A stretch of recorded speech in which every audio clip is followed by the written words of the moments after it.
On Sunday, the palace announced Queen Elizabeth II sprained her back and was disappointed she would miss the remembrance service.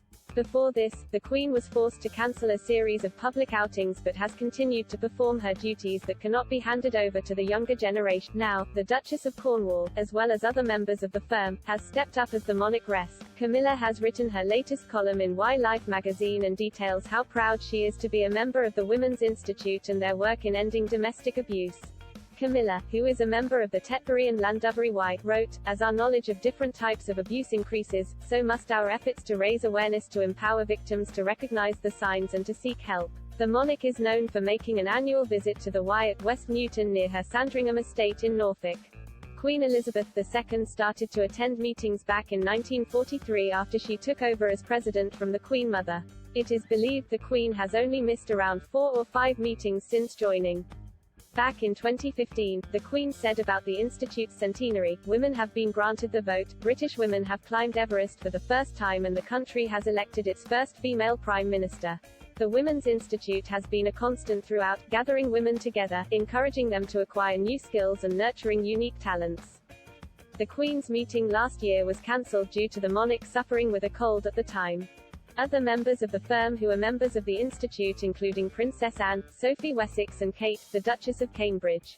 Although Camilla is married to the future monarch, Prince Charles, Buckingham Palace has previously stated Camilla will be known as Princess Consort instead of Queen. When Charles and Camilla announced their wedding back in 2005, the palace said, "It is intended that Mrs. Parker Bowles should use the title HRH the Princess Consort when the Prince of Wales accedes to the throne."